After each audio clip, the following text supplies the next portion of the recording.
తిరుమల శ్రీవారి దర్శనానికి సీఎంగా వెళ్లనని ఓ సాధారణ భక్తుడిలా వెళ్తానని చెప్పారు చంద్రబాబు.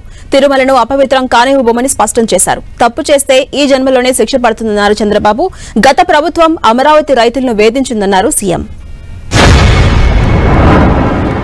23 క్లేమోర్ మైన్స్ నా మీద బ్లాస్ట్ చేస్తే సాక్షాత్ వెంకటేశ్వర స్వామి నాకు ప్రాణభిక్ష పెట్టాడు తప్ప ఇంకోటి కాదని చెప్పి విజ్ఞప్తి చేస్తున్నా.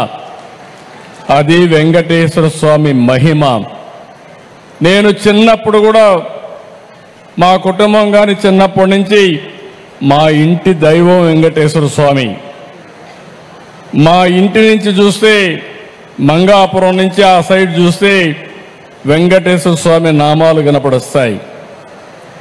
ఆయన్ని చూస్తూ బతికాం.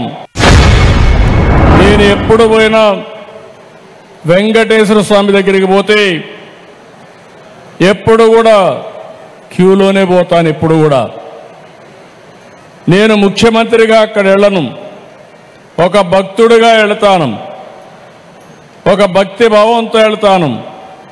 వెళ్ళినప్పుడు అక్కడ సామాన్య భక్తుడిగానే ఉండాలి తప్ప ఒక ముఖ్యమంత్రిగా పెత్తందారిగానో లేకుంటే హోదాతో ఉండడం కరెక్ట్ కాదనేది నా భావన. ఆయన పవిత్రతను ఆయనే కాపాడుకుంటున్నాడు. ఈరోజు మీరు ఒక్కసారి ఇక్కడ చూస్తే పోయిన ప్రభుత్వం విధ్వంసం తప్ప ఏమి మంచి చేసిన సందర్భాలు లేవు.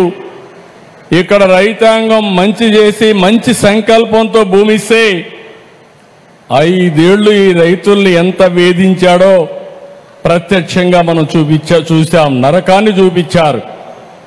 కానీ ఎప్పుడూ దేవుడు ఉంటాడు. నేను వెంకటేశ్వర స్వామిని చూశాను.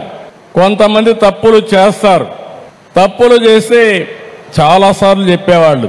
కొంతమంది మనం అనుకోది వేరే జన్మలో మనల్ని శిక్ష పడుతుంది, మనం నష్టపోతాం అనుకుంటాం. కానీ వెంకటేశ్వర స్వామి మాత్రం ఈ జన్మలోనే తప్పు చేసిన వాడికి శిక్ష ఇస్తాడని కూడా మీ అందరికీ విజ్ఞప్తి చేస్తున్నా. ఇది నా అనుభవం.